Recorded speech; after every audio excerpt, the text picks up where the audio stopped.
Welcome, friends, to this follow-up day after Bhandara, the day of evaluation, the day of reckoning, almost. I was intoxicated yesterday, and my intoxication still continues today. How many of you felt intoxicated yesterday, and how many of you feel the intoxication still continuing today? I'm very happy to see that. How many of you felt that your coming to this Bhandara was rewarding and you got what you expected? I'm very happy. Yes. That's a good success rate. Somebody complained to me yesterday that I am getting more and more serious as time goes on. And where has my sense of humor gone away? That I limit myself to one or two jokes in the entire talk. That was not my style in the good old days. So I decided that today I'll share a few more jokes with you.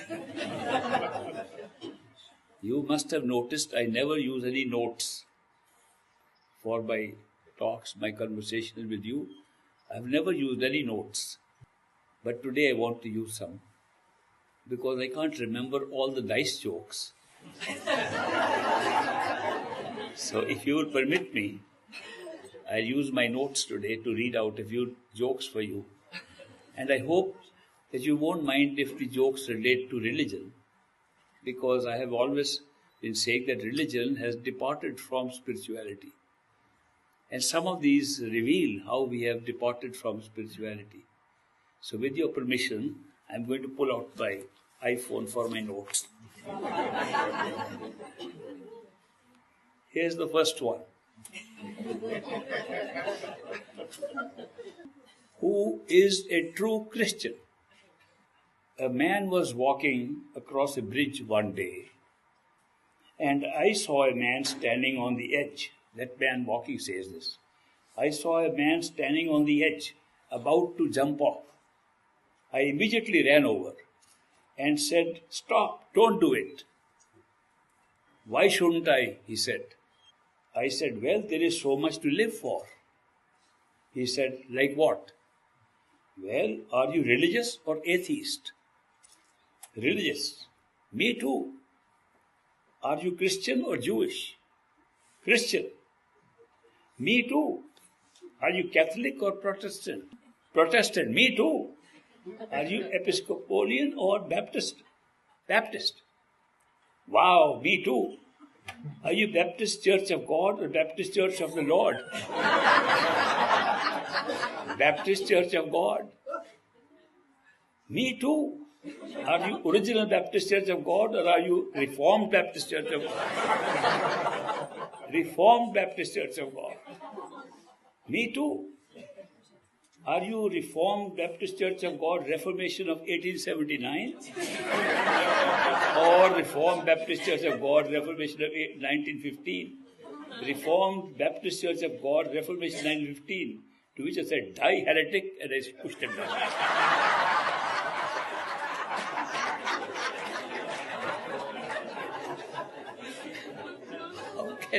How can believers in the same Christ, in the same Lord, create such divisions through denominations?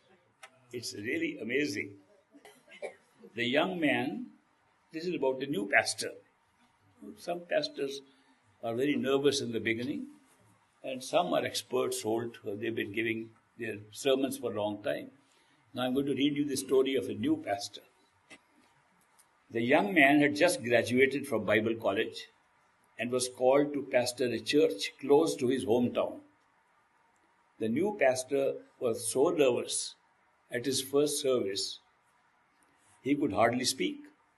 Before his second appearance in the pulpit, he asked his former pastor how he could relax during his sermons. The older minister said, "Next Sunday, it may help you if you put a little vodka in your water. After a few sips, everything should go smoothly. And I will be visiting the church next week to see how things go for you." The next Sunday, the young minister put the suggestion into practice. and was able to talk up a storm. He felt great. However, after the service, his former pastor pulled him aside and offered him this advice. Number one, next time, sip rather than gulp. Second, there are 10 commandments, not 12.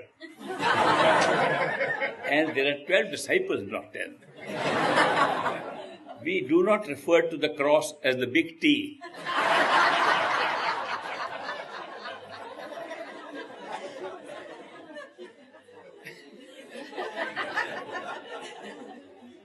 I should not be laughing myself. The recommended grace before meals is not rubber-dubber-dub, thanks for the grub.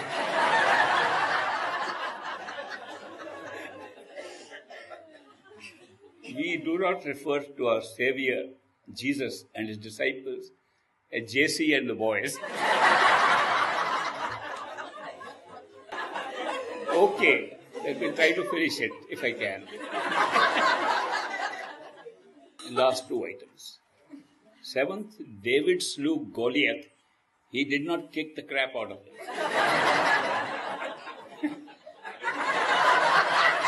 I'm laughing at the next one. Okay. Let me get a little sober. Last but not the least, the Father, the Son, and the Holy Ghost are never referred to as Big Daddy, Junior, and the Spook.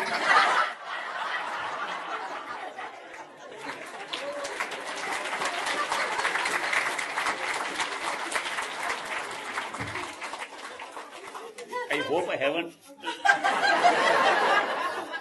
I sometimes wonder how people cry when they are sad, and I cry at jokes. The former Pope, the German Pope, was used to driving Mercedes-Benz on the highways called Autobahns in Germany. And suddenly he comes to the Vatican. He's never allowed to drive there. He got a big limousine, chauffeur-driven limousine. So one day he was in his limousine traveling outside the Vatican. And he decided that nobody knew that was a good time to get back at the wheel. So he told his chauffeur, "Come out. You sit at the back, I will drive." The chauffeur said, "No, Your Holiness, this is not permissible. If I take over the wheel, I'll be fired from my job." He said, "Who will fire? I am the person to fire you. So don't worry. It's just for a little while. I just want to try." And so the chauffeur sat at the back of the limousine and the Pope took over. And soon he, like any German, he put his foot on the accelerator and shot off. Soon the cops were in the sirens behind him and they stopped the limousine. When the officer came and saw the Pope, he immediately called his boss. He said, "Chief, there's a very big guy I've got here." He says, "Who is it? Is it the sheriff?" "No, he's bigger than that." "What, he is the prime minister?" "No, he's bigger than that." "He's the president?" "No, bigger than that." "Who could be bigger than that?" Cop says, "Is God traveling here?" He says, "What do you mean, God traveling here?" He says, "Yes, because the Pope is his chauffeur."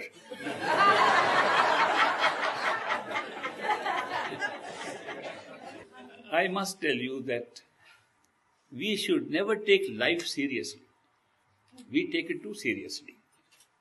And one of the big advantages of being on a spiritual path is that you can have the right idea what this life is all about.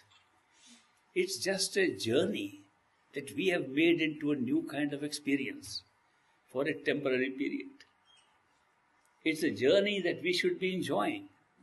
No matter how many ups and downs, we created the ups and downs to have thrill out of the journey. It's an adventure. Our own true nature, our own soul and our spirit is made out of a sense of humor. It's playful. That's why I said the word moj has been used consistently. That it is a moj of the Creator that this world came into being. And moj means playful will. We have moj when we have fun. So he did not create the world, nor did we, as part of him, create this world to have suffering. Suffering was created only as a means of temporary experience so we can enjoy something other than suffering. It was an opposite created so we could appreciate our own true state. That we created an artificial state in a dreamlike state. So when we wake up, we appreciate how beautiful the wakeful state is. So we have not come here just to get trapped into this and just think this is the only world we have, this is the only place, and we are miserable people living here. That's not true. Of course we think so, it is true, because we have no awareness of our own true nature. And the spiritual path and our spiritual practices help us to get out of it. And we are able to go back to our true home and have such appreciation of our true home that there is nothing like it. But we can't say that unless we see something different from it. And that's why we are here, to see these different things here. And we'll go back home. We made these arrangements for ourselves, that we will have this experience. And to make the experience last longer, there was nothing called longer there in our true home. To make the experience last longer, we put it in a time frame, and we are now here, and creating a past, present, and future, and living in it. This is very interesting that we created time only as an experience. It does not exist. Even today it does not exist. Even here it does not exist. We are all experiencing it. So that's the remarkable way that consciousness has been able to create such remarkable experiences, which we should sit and appreciate. If you really know where you belong, which is your true home, and you come to see something which you created as something new, you would admire the art. And this art is being reflected and reflected over and over again to enhance its effect and beauty. Once upon a time, there was a Chinese king, and the Japanese and the Chinese artists used to compete with each other. They used to say, we are better wall artists. They did big paintings on the walls, and they competed with each other. The king held a competition between the Chinese and the Japanese. And he gave one wall of the hall to the Chinese and the opposite wall of the hall to the Japanese. And he put a curtain in the middle so that they should not see each other. So the Chinese went meticulously, all the artists began to paint, and beautiful colors they used. And it was so beautiful. The king would from time to time come and see the progress of the work. They were given a month to complete their painting. The Chinese kept working very hard, day and night, making beautiful, colorful pictures. And the other side, they kept on polishing the wall. They did nothing. King said, when will they start? They're just polishing the wall, preparing it, where the Chinese had almost completed. When the final day came, the Japanese had only polished the wall. And when the king saw the Chinese said, beautiful, wonderful, he said, Japanese, show yours. They removed the curtain. The whole reflection of that fell into and looked even better than the Chinese. And the Japanese won. By reflection, by copying, by not even working, but creating an image, creating a mirror for what had been done by the Chinese. This world is a copy, it's a reflection of another world that lies inside us. It's not made really as it is. The real thing has been made inside. And by operating through sense perceptions and physical bodies, we see it outside. Everything you are seeing outside is also inside. It is the inside, the packed program inside that's projecting this experience outside. When you go inside, you'll find out that the reality of this experience outside is lying inside. Everything that you're seeing outside is also inside. One mystic says, Bahar bhitar eko jano, yahi guru gyan bataya. He said, all I learned from my master was that the outer and inner are the same. And we were so much wondering, oh, we have to leave the outer and go into the inner, and the whole spiritual path was being explained as if we are really somewhere out and now we have to really find some place somewhere else. There is no real out.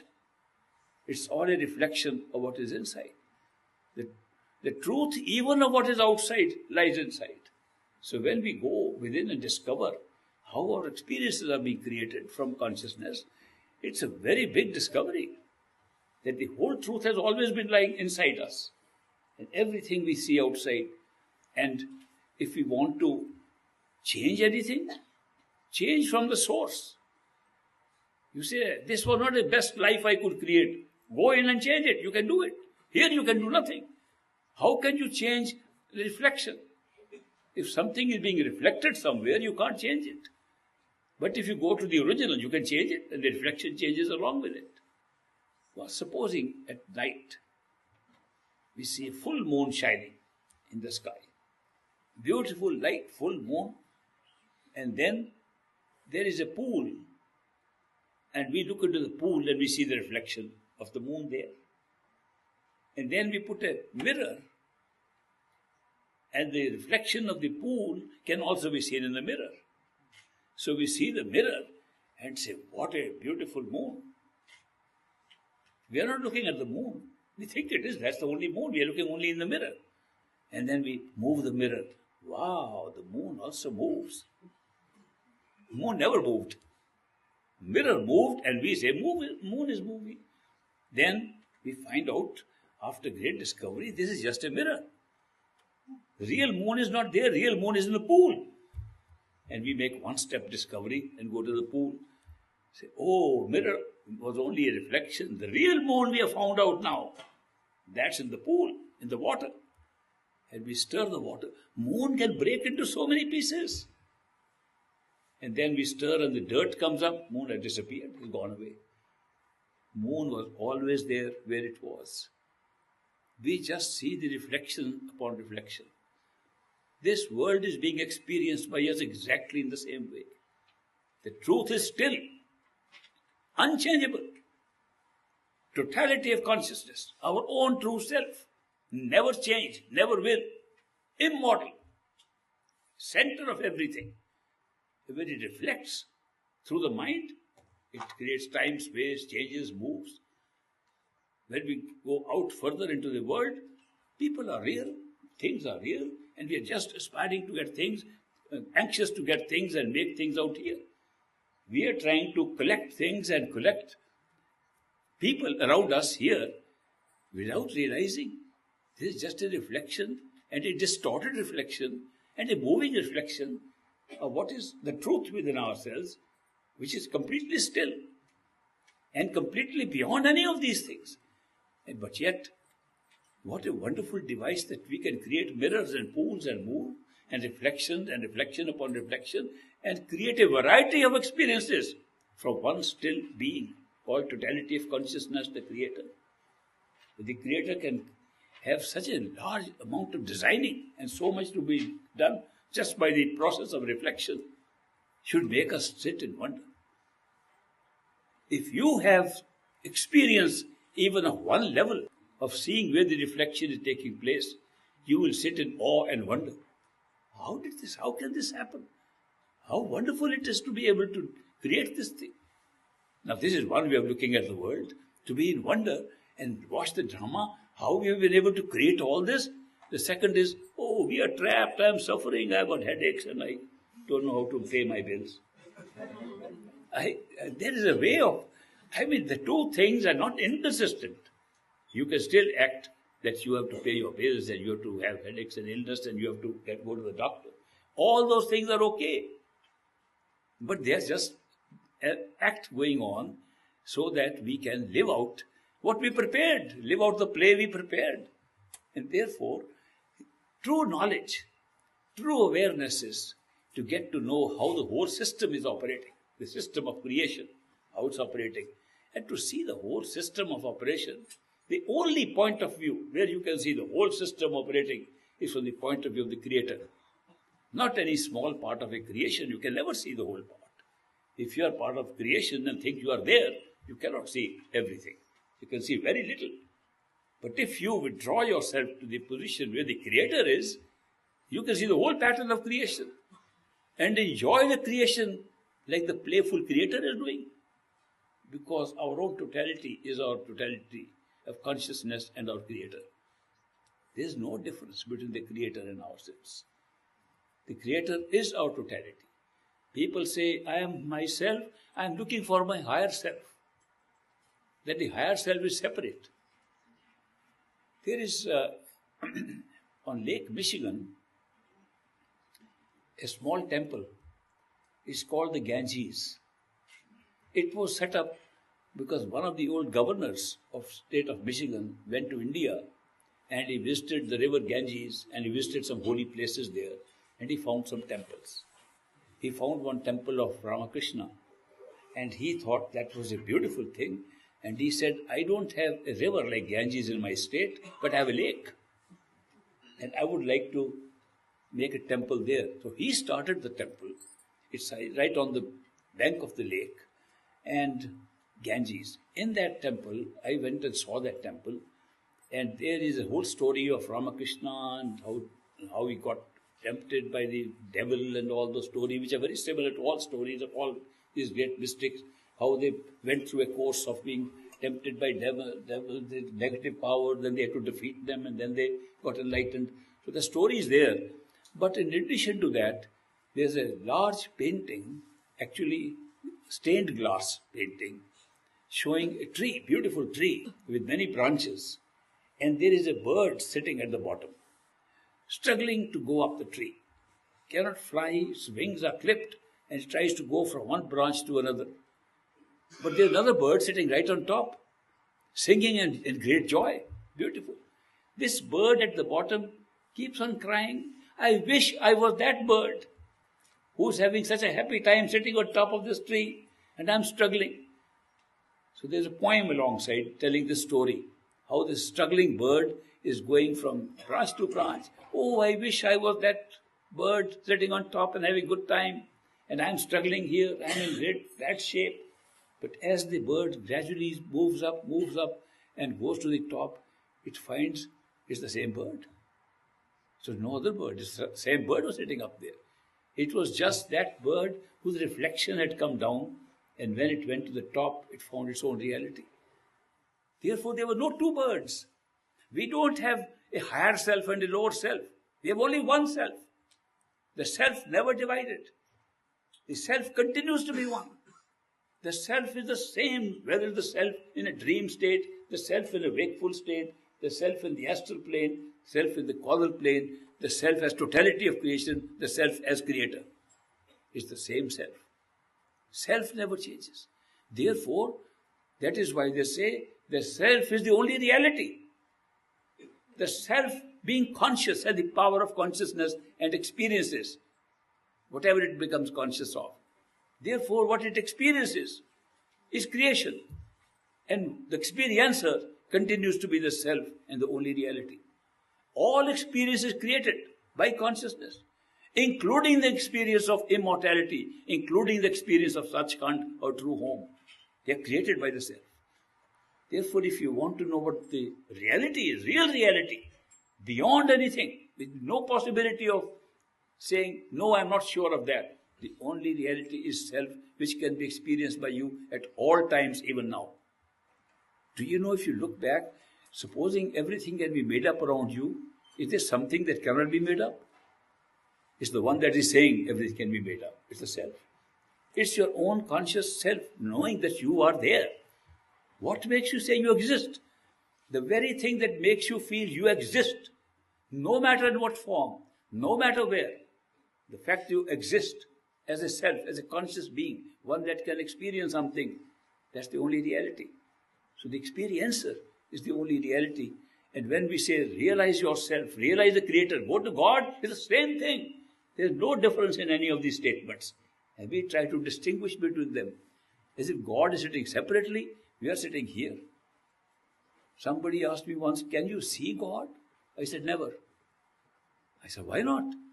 He said, by the time you see God, you are God yourself. How will you see? You will realize that there was no distinction. It is God's experience. that made you a human being and brought you here. It's not an outside experience. It's an experience taking place within God, not outside. There is no such thing as outside. We create outside for an experience only. So that is why the truth is very different from what we assume it is.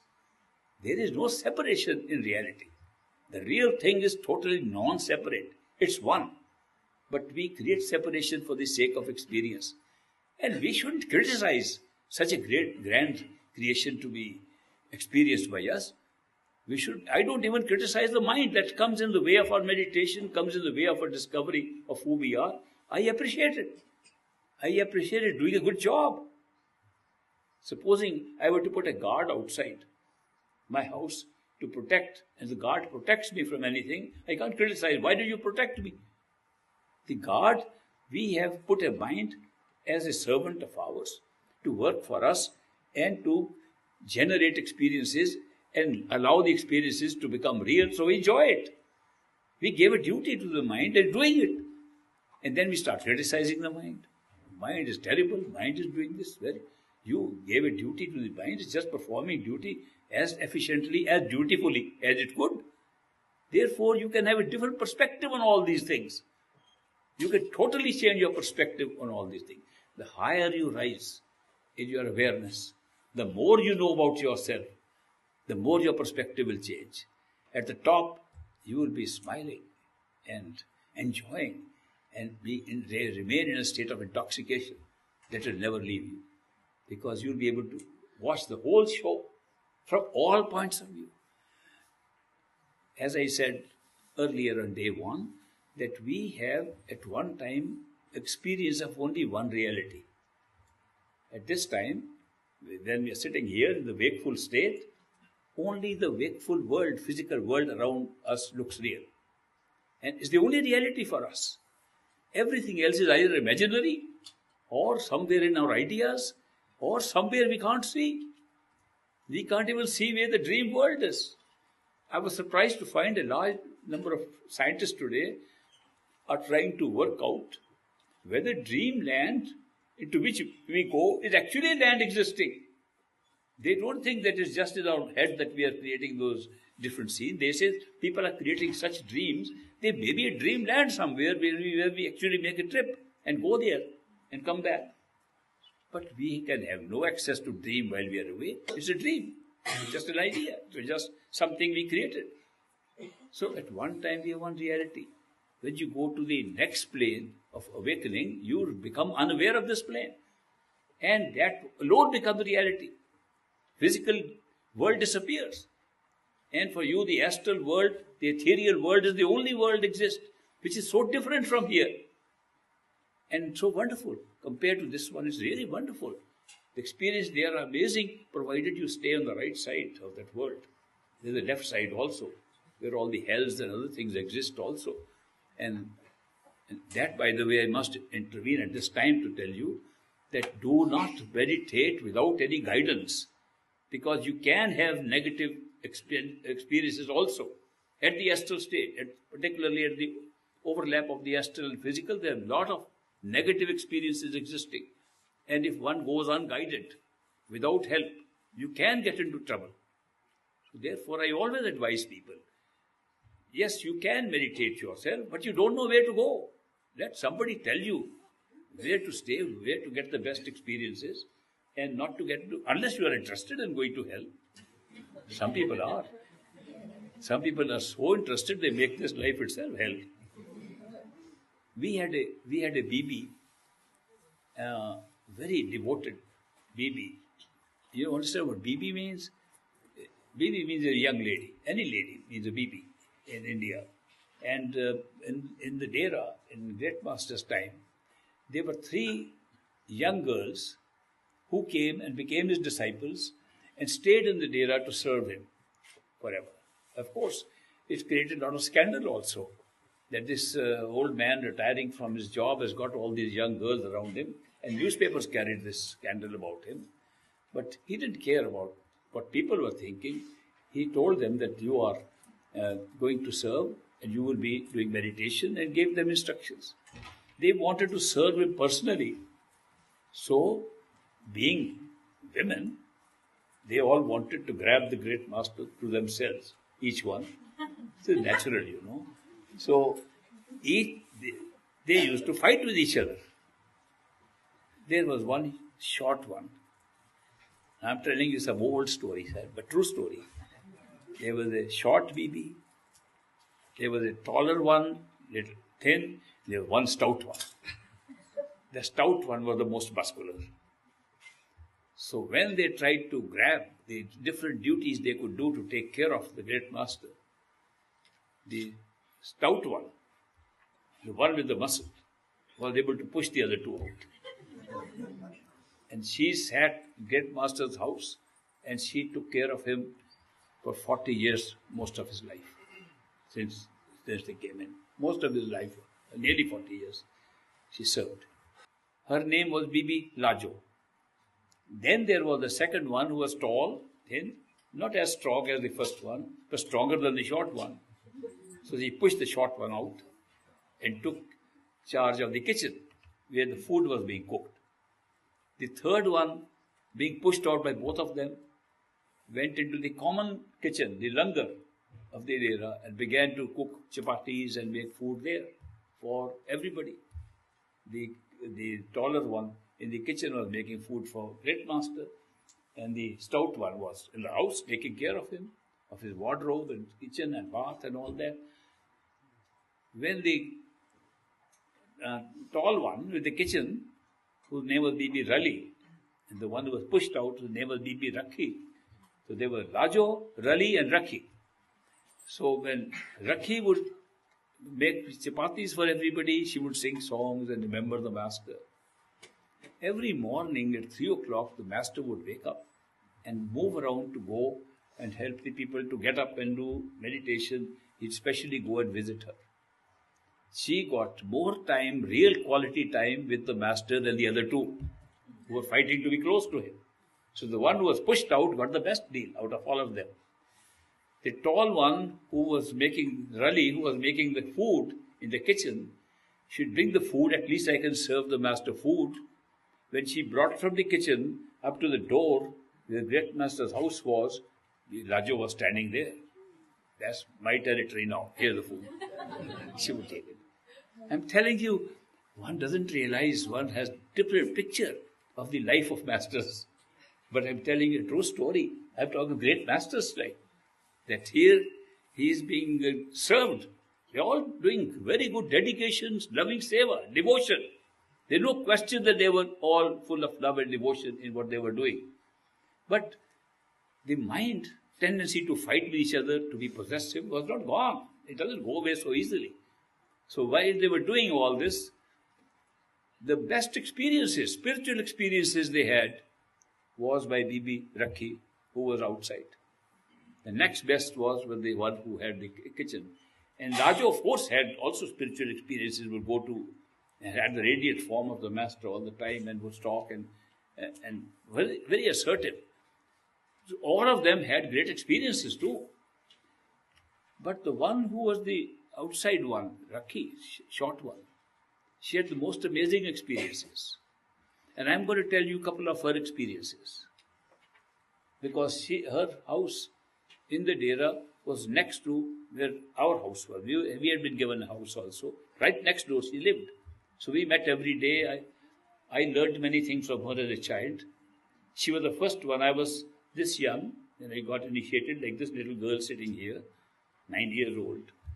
And I used to be taught how to fly in the sky like by Bibi Rakhi. She told me how you can fly. So that was great experiences for me as a child. One day she was crying and screaming in her house. And we all got worried. People came out because we could hear the screaming. And we knocked open her door. We broke the door open because she was very different from everybody else. And she was screaming. And we didn't know why she's screaming. We tried to stop her, hold her. Is she in a hysterical state? What has happened to her? And we went and called the great master from his house. He came running quickly. And he said, Bibi, where are you? She said, I am in hell. What hell are you in? And she described the hell where souls in their astral bodies non-physical bodies were being tortured and being burnt, and she gave a full description of so much horror going on there. And Great Master said, "Is anybody hurting you?" She said, "Nobody is hurting me." "Then why are you crying?" "I am crying because I can't afford to see what is going on here." He said, "Then come out." "I don't know how to come out." "Say this, repeat your Simran, repeat the holy words I gave you." "I have forgotten them. In this hell, I have forgotten even the words." He said, "Can you hear my voice?" "Yes, I can hear your voice." "Then follow my voice and come out."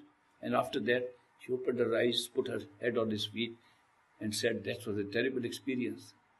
He said, "Who told you to go to hell?" Just out of curiosity. They really say curiosity kills the cat. So I am only saying, even a woman who was initiated, it developed, who could have experiences inside, could go make a mistake of just saying, "I am curious to see, is there a real hell?" And just goes in and has that horrible experience. Another time, the same Bibi Rakhi, once she was locked up in the house and she didn't come out. Normally she would always come out in the morning and we would see her going, and she didn't come out. 2 days she didn't come out. So we said maybe she died or passed inside the house. So we again broke open her door and was sitting in meditation in an upright posture with her feet crossed, and we saw there were ants crawling and eating up her heel, because she had, when she walked into the house, stepped on a piece of some jaggery. They use that brown sugar in India, and somehow one piece was lying and she just stepped on it and they stuck to her heel. And she was in meditation so long that they had eaten up not only the jaggery, they were eating up the heel. So we said, it's a terrible state. And she was not talking to anybody, not walking, but she was still sitting still like that. And we called the Great Master. "Master, Bibi is in some kind of trouble." We see she opened a door. She was not out for 2 days. And look at her foot. He came running and he looked at her. He said, "Call Dr. Shakuntala." Now I should tell you who is Dr. Shakuntala.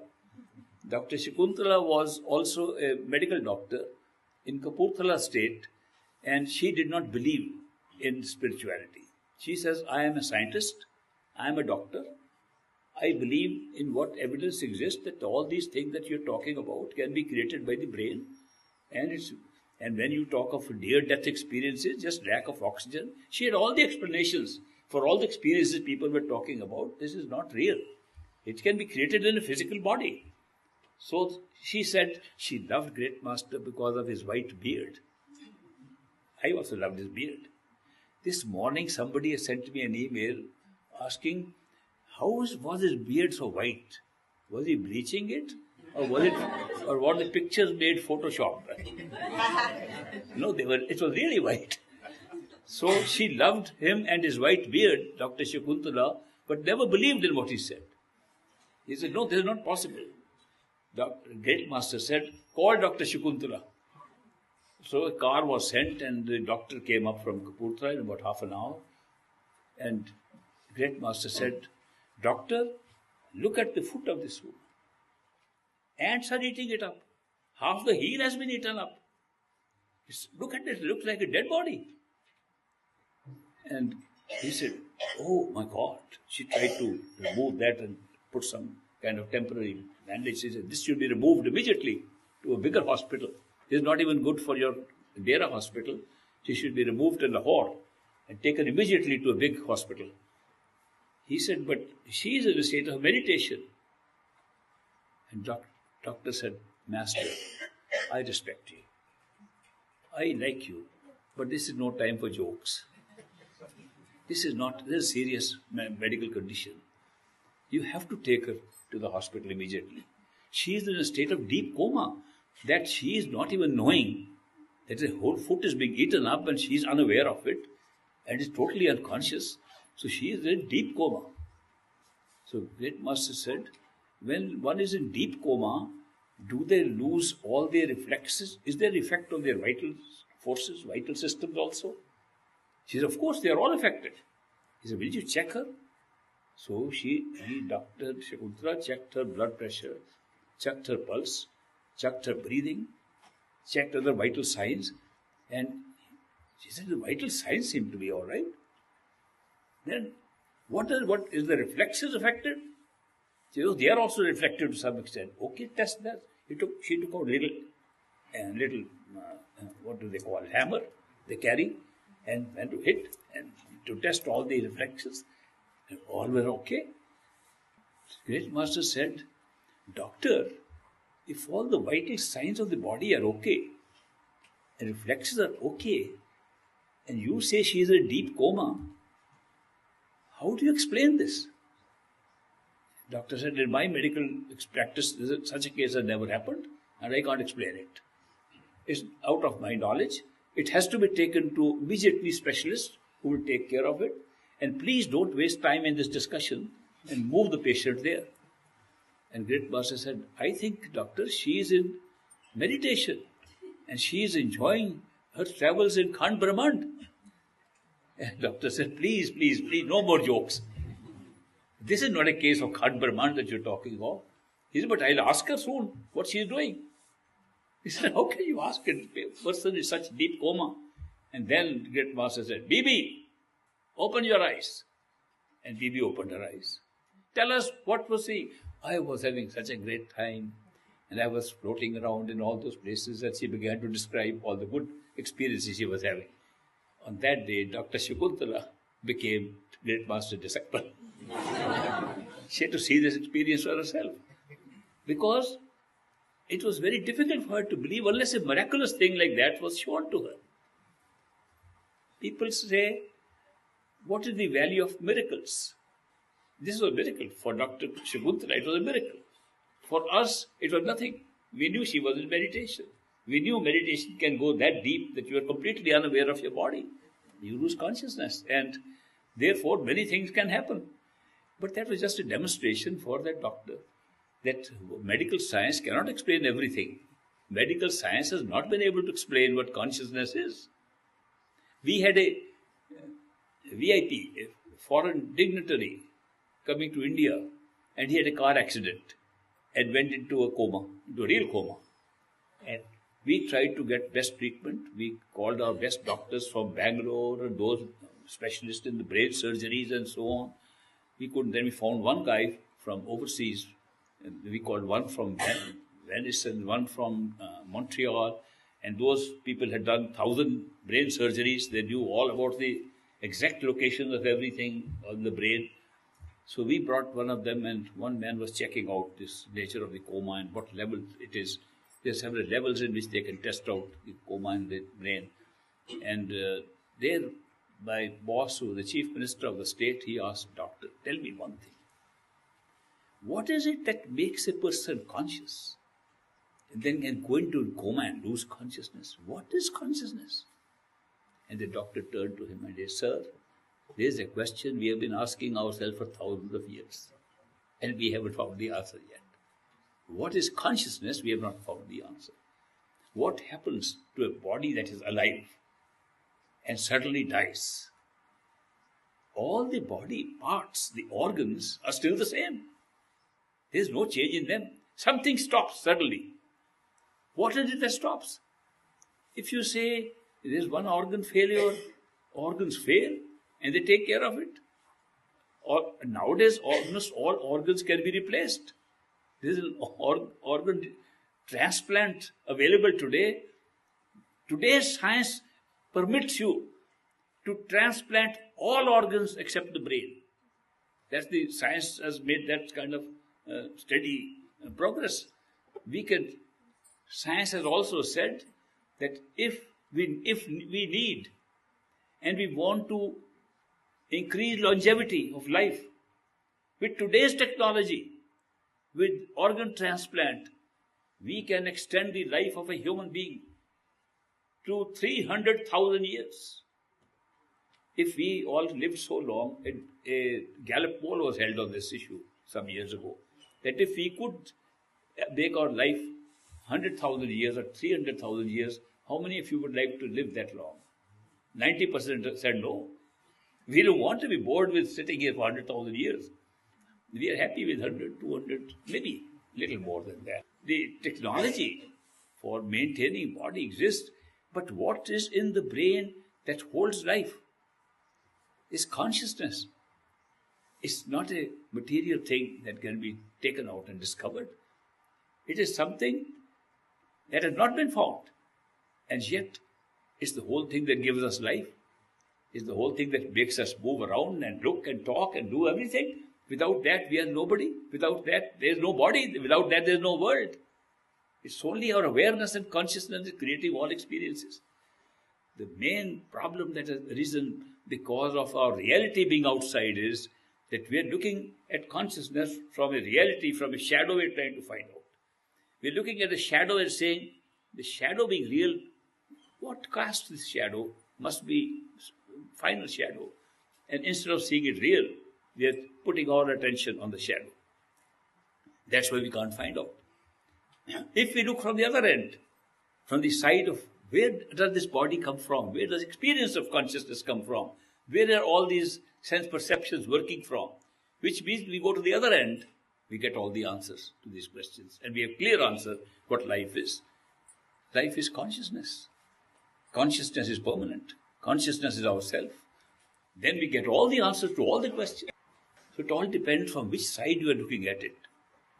Looking from the reality of this physical world, you can never find out what consciousness is. No way. Looking at the other end, you can know how the whole world is being created from consciousness. Therefore, the mystics have advised, you want to study and know, if you want true knowledge, go to that point from where you can see the whole thing. Then you will have true knowledge. And that's only from inside. When you go within to your own self, to your total self, the real self, all the questions are answered. You get complete description, a complete knowledge of every detail of how different levels of experiences are being created, how they become realities. And as I was telling, that when we are here, this physical reality is our only reality. When we go to the astral plane, the ethereal reality, the state where we don't have bodies like these, we have bodies. Those bodies move around. They are similar to these bodies. We can walk and we can fly. There is no gravity. They have lot of things. We communicate telepathically with each other. We have so much knowledge of things. We can pull out knowledge from a library, an astral library. Everything that you have here in its pure subtle form is there. From where it's being solidified into material dimensional world that we are seeing here. But that experience becomes the only reality. At that time, that's the only reality. We come to know that's real.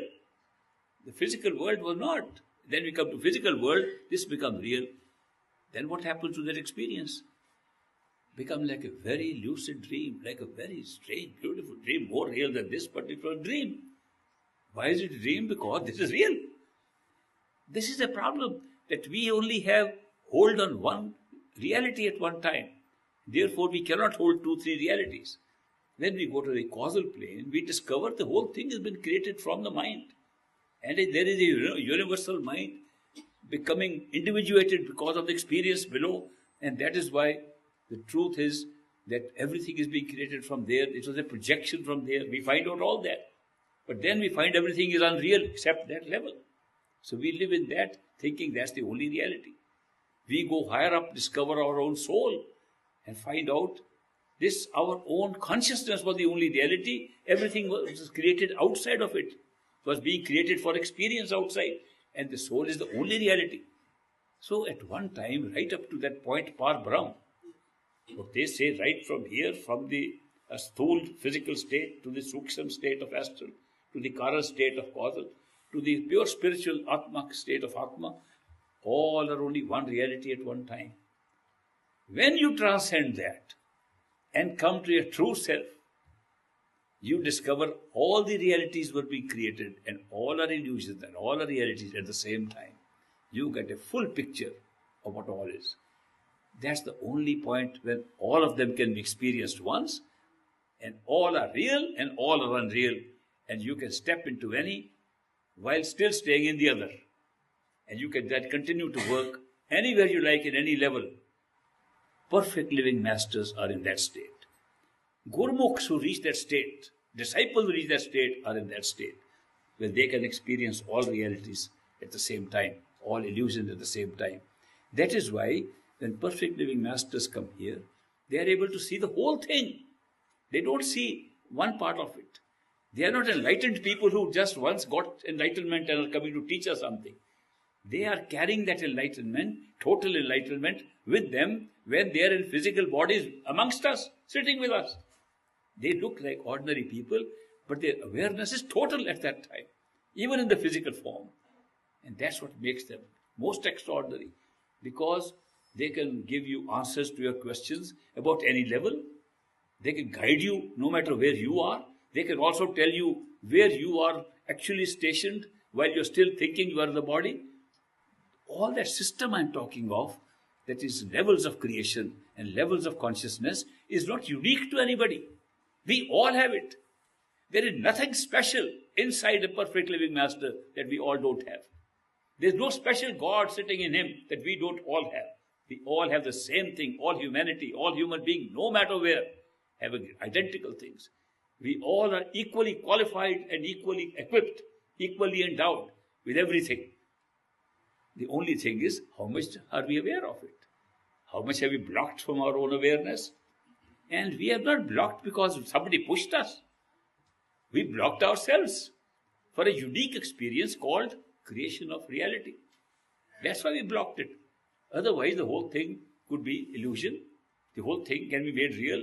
And when we make one real, it becomes absolutely real, because nothing else is there to compare it with. So that is why I am giving you a broad picture. I must have taken it from a book, I think. Maybe a book called Manual of PLMs or something. Manual of Perfect Living Masters. I am telling you the big picture, that when we meet a perfect living master, who is he? What is he seeing? What is he looking at? Is he looking at just the person in front of him? Is he just looking at the things around him? Or is he looking beyond that? He is looking at everything. He is looking at the total picture at all times. It's a very different experience. He's also looking that the one he's looking at is part of himself. He's looking that there's nobody outside, just a created image. He's aware of that and yet operates within that. Because the show must go on. This is the show. And this is the show of consciousness and of totality of consciousness. And that is why these perfect living masters, they need not say they are masters. They need not do anything to show they are masters. They are still masters. It's not saying or showing something that makes them. It's their awareness that makes them. And their awareness is total. And therefore, they are one with the playful one. They are one with the same. And therefore, they play games. I can never forget the big games great master used to play. I told you about how he played that surprise trick on Julian Johnson by hiding in that room. Who could imagine an old man with a white beard would be trying to play games like that? With a visiting foreigner, an American? I mean, who would think like that? We say, no, he's a guest coming from there. We have to be on our best form and formal and so on. And he's thinking of playing games at that time. I can tell you that these masters play more games than we can realize. The very fact that they come as human beings amongst us is a game for them. And they want to come and tell us, you are the same. You have the same capacity, the same power of awareness. You also go and join us in the game that we are playing. And make the whole world, make your life into a game. And play it like we are playing. Play it like our totality is playing. So they don't want you to be that serious. They don't want you to be serious in life. They don't want you to be serious even the meditational techniques. They don't say, be so serious and glum and serious. Oh, I am going to see God and therefore I have to be very serious. You should be very joyful, playful, dancing. That is why these people who get intoxicated, they dance and sing as a natural expression of their joy. When you are joyful, you don't make somber faces and become serious. You are always in a good state. It is well said that we have 8 senses, not 5. 5 senses of seeing, hearing, touching, tasting, smelling. These 5 senses, physical senses, create an experience for us. Almost all living forms have most of these senses, and they are experiencing the world like we are doing it. These 5 senses make us just ordinary animal-like human beings. That's why we are human animals, with these 5 senses. What differentiates us? That we also have a 6th sense. 6th sense, intuition. If you only had 5 senses, you would have no intuition. Your life would be very animal-like. But you are above it, because the gut feeling gives you information and knowledge which you can't get with the 5 senses. I personally think the 6th sense is more important than the 5 senses in deciding what kind of species are we, what type of human beings are we. The 6th sense distinguishes us from the other animals. The 7th sense is even more important, according to me, and that is common sense. Very uncommon, but still common sense. What is common sense? Common sense is to be able to distinguish between the grain and the chaff, to be able to distinguish what is important, what is not. Common sense is that which lays down your priorities in life. When we have priorities on the wrong things, we lack common sense. When we can say, no, this is more important than this, I should realize this is more important, you are applying your common sense. Common sense sets the pattern of your life. Therefore, common sense is even more important than the other 6 senses. But the 8th sense, according to me, is the highest sense. And that is the sense of humor. The ability to laugh. The ability to look at things from the point of view, it's my entertainment and amusement. To be amused, to be able to laugh at things, to be able to laugh at yourself, to be able to laugh at the show, and to be internally laughing at even things that don't look worth laughing at. To see how this whole show has been placed, how this world has been created, how these different situations have been created, how the law of karma is operating. Why say, I am bound down by my bad karma? No, rise above and say, how does karma operate? Let's see the working of it. And the whole perspective changes. Rise to that level of awareness where you can enjoy the humor in things. There's so much humor in the very creation. I can assure you, if God, the Creator, is someone separate from us, which I don't believe is, if He's someone separate, He's smiling all the time at what is going on. He's smiling, first of all, at how seriously we are taking life. He's smiling, I set up a show, and what do they take it like? It's not real, and they are taking it as absolutely real. A very abusing thing. And when I say, you are that, then you should be in that attitude of being able to see the show from the point of view of an audience. Become an audience. Seat yourself at a place right where you are now. Because to see this world as a show, you have to put yourself separately as a spectator, that you are witnessing this show and you are not part of the show. How can you do that when you are part of the show? When you think the body is yourself, you are part of the show. So first step in trying to see this world as a show is not to treat your body as yourself. Treat yourself as consciousness, the one that is witnessing the whole thing. No matter if you happen to be in one of the bodies. It's just a plan. It's just a plan that you are in one body. It is a design that you should be in one body, so the act becomes real. It's interactive. It's an interactive show. To make it interactive, you have been placed in one body. So you sit in the body. But it doesn't matter if you're sitting in a body. Doesn't mean you become the body. You sit in the body and operate and watch. The point where you can sit and watch the show and be an audience and actually enjoy the show is the point where consciousness sits. So that's your real self. Your awareness sits from where you become aware of what's going on, which is the point in the head, behind the eyes. If you are able to sit yourself there, not once for meditation, but all the time you are there. You are in a body of one of the characters, and you are watching the show from there. You are sitting in a relaxed way, in a chair. This body is running, this body is doing various things. It's just one character doing it. You are not moving, you are relaxed. You are watching this from the show. And all other people around you are also acting. This also one is acting. And you are sitting in the audience, in the chair, in your relaxed state, behind the eyes. Whole world becomes a show. Why should that be difficult? Going to astral or causal stages may be difficult. But to be able to have a different perspective on what is going on around you should not be difficult, because it requires a simple exercise. Which exercise is the most important exercise for going to any higher stages also? The exercise of continuously being aware. You are not this body. You are using the body. You are using it to witness the show. You are sitting inside, watching the show from inside, and knowing that you are surrounded by a body, and watching inside, opening your eyes, opening your sense perceptions, and seeing the show outside. That should not be difficult to do.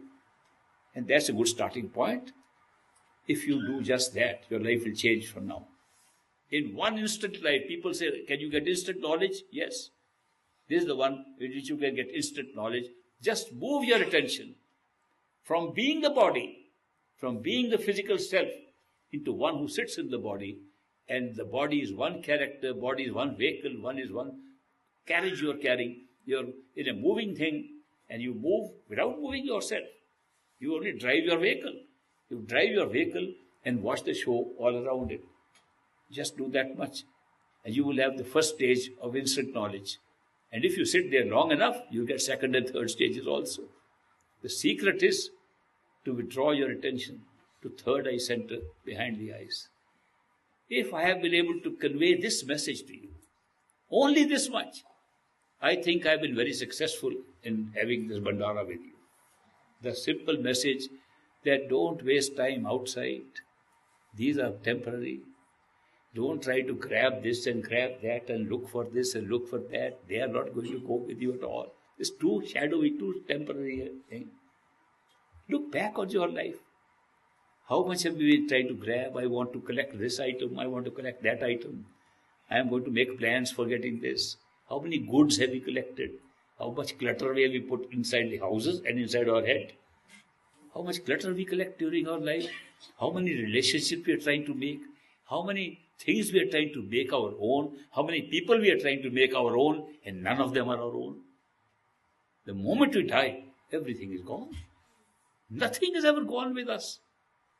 They tell the story of Alexander the Great, that when he came to the east and came to India, he invaded India with his army, and he looted all the temples. There were a lot of gold there, and he had his own large caravan of horses and camels and elephants, and he loaded all those with all the wealth he collected. And he killed so many people, orphaned so many children, made so many women widows in the fights that he carried on. I'm Alexander the Great.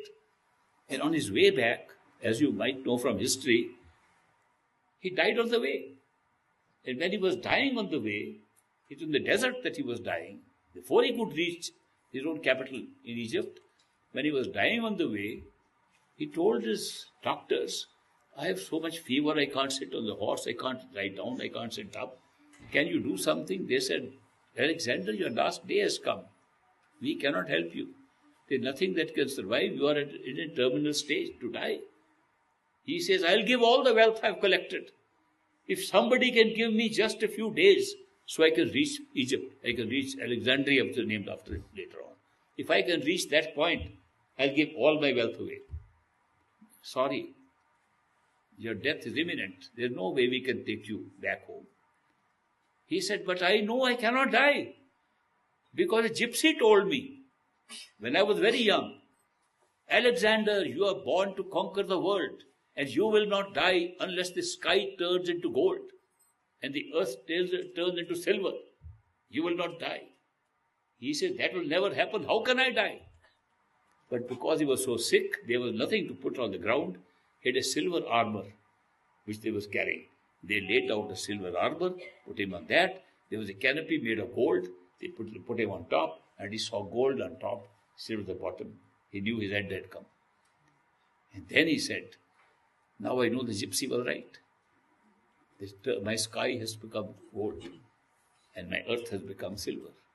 I know I'm going. But I have killed so many people.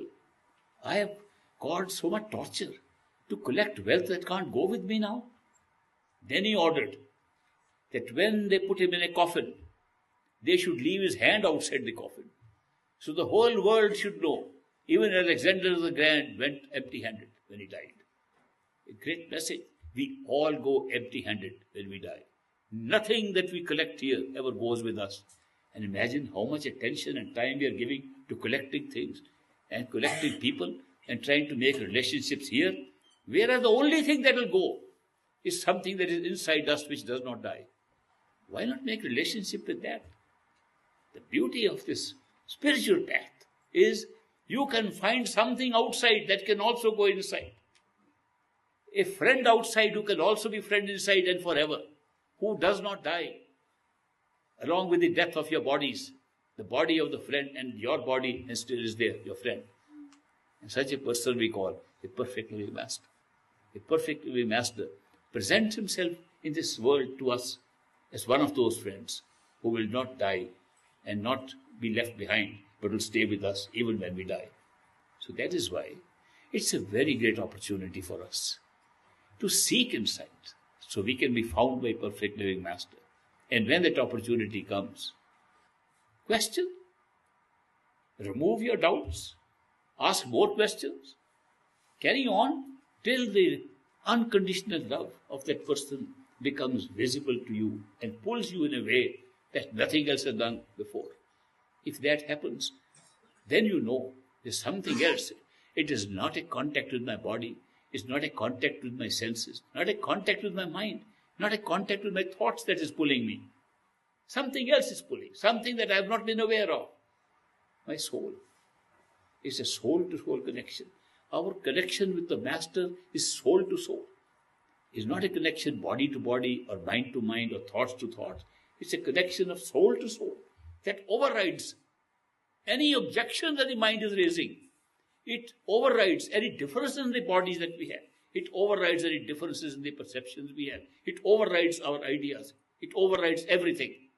That connection of soul to soul overrides everything. And that is the connection. When we come across such masters, they touch our soul. We don't know what it is. We never experienced our soul. We were just outside of the soul, continuously experiencing other things. And they come and touch our soul. Something happens inside. We don't know where it is happening.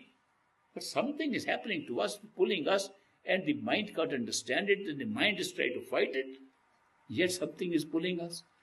That's because their connection with us of the soul, they are not bothered about how we are living, who we are, what our religion is, what our belief system is, what we think about, what we eat, what we do, anything. They are not connected with that. This is normal. Everybody has. Soul to soul. This soul is ready to go back home. And I have been mandated by totality to take this soul back with me to that totality. This is my role now in this form. And the Master takes that soul back home. It's a very simple proposition, really, for a Master to say, I've come here only to take your soul back home where it belongs.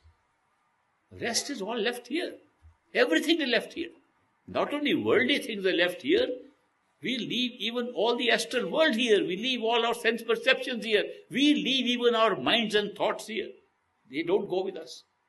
We just go pure soul, consciousness with consciousness, and merge and become totality of consciousness. That's the simple synopsis of what I'm trying to convey to you. I hope your visit here will be beneficial, and I hope you will be triggered into looking for yourself inside. Those who are already initiated by perfect living masters, I hope this opportunity will give you fresh impetus. Let's now meditate. We have spent a lot of time in just wasting outside. Let's now try to have it inside. If that happens, this Bhandara and this meeting has been successful. I wish you all Godspeed. I wish you all great Master blessings. God bless you.